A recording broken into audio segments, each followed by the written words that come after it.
Hello everyone, this is Jewel Diamond Taylor. I have just completed 3 coaching sessions and I just had to share with you something that I recognize, because in the last 3 coaching sessions the consistent theme has been about boundaries and discernment. And I wanted to help my coaching clients to distinguish between what is harsh judgment and what is discernment. Because what I find is that as I work with women, if we have strong Christian values, sometimes we feel like we should not cut people off or distance ourselves from people. We feel that sometimes if we quit something that we are a failure. But what I've come to understand is that there's a great difference between having harsh judgment, which comes from the ego, and having discernment. I believe that our discernment develops the more we become more spiritually aware, the more wisdom we develop over time. Yeah, we got to make some mistakes sometimes before we finally understand the difference between judging and discernment.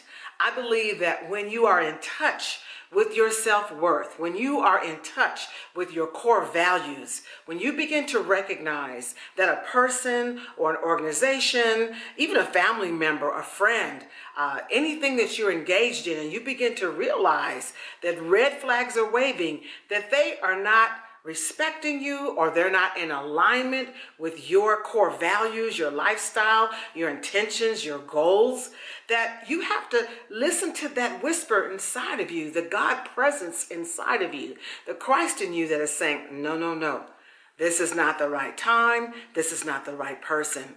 I think what happens is that we hear so much, don't give up, and I say it all the time.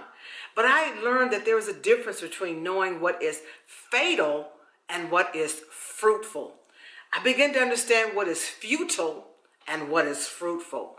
Because sometimes we run into a dead end and we have to recognize, am I in denial? Do I have unmet expectations? I'm disappointed and I keep pushing and pushing and pressing and hoping that that person will change. But again, if your discernment is beginning to mature, you will hear those divine whispers, that intuition. I call it my internal GPS that is warning me that no, no, no, Jewel, you need to go that way, not that way. Or Jewel, don't eat that, don't do that, don't say that. I mean, I think sometimes my greatest victory is just keeping my mouth shut sometimes. Sometimes we just have to keep our mouth shut. We want to say something or speak on something that will cause some conflict, some problems, and maybe you're acting out of emotions. And sometimes it's illogical. But then there are times when your discernment says it's time to speak up. It's time to get out. It's time to move forward. And so I want to encourage you today, as the life empowerment coach, to begin to question yourself. Am I acting out of harsh judgment from my ego, or is it time for me to really tweak my internal discernment, my spiritual guide, the God in me, the source in me, the Christ in me that wants my highest good? Because when you begin to tap into that, when you begin to listen to that, when you begin to believe it and move forward with your discernment, your BS detector will get stronger and stronger. And sometimes, yeah, it's just a whisper. He's not the one. No, she's not the one. No, this is not the right time. No, don't eat that. Don't say that. It's time to leap. It's time to jump. Or it may be saying, get out. I'm telling you, the more you trust it, the more you trust that internal GPS, the voice of the divine, your higher self, the one in you that knows what's best for you, I believe that you'll find yourself in a state of gratitude and grace and peace and success. And you cannot allow the ego to get in your way. No, you don't want to judge people. But when people show you who they are, what is Dr. Maya Angelou, what has she taught us? She says that when somebody shows you who they are, believe it. You know, I think, and I don't think it, I know it. There are people out there that will take advantage of your kindness, that will manipulate, that will count on your kindness, and they continue to disrespect and abuse you. And abuse can show up in many different ways. Sometimes our discernment, I believe, is not only there for boundaries, but for our protection. Because some of us can tend to be bleeding hearts, naive, have unrealistic expectations. Some of us are operating from our pain or fantasy or illusion, and discernment can be that alert. No. Wake up. This is not the time. This is not the person. This is not the right organization. You need to keep your eyes open and make wiser decisions. I thank God for my discernment. I wish I had it a long time ago. I'm sure there's some things I would have done differently. I'm sure I could have saved a lot of time, a lot of heartache, a lot of money, a lot of mistakes.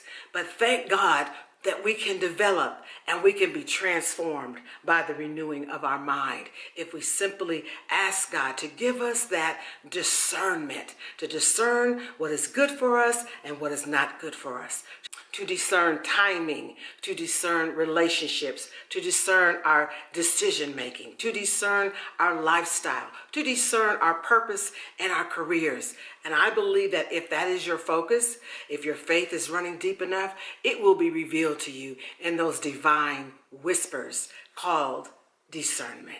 You know, as a coach for many years now, what I understand is that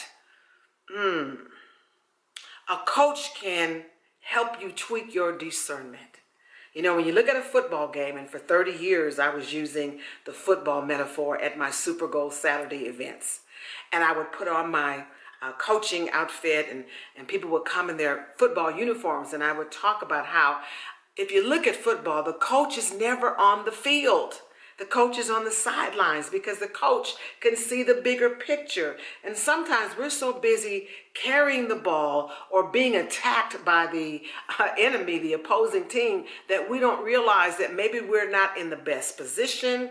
Maybe it's time to sit on the bench. Maybe we need to get some more grit and press on and move forward. Or maybe we need to listen to the coach who has a game plan so that you will be a winner. How many of you don't have a coach?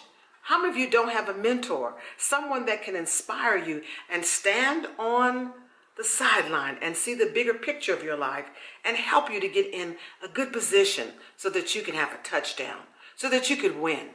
But if you are just trying to do this all by yourself, you may find that your learning curve will be too long.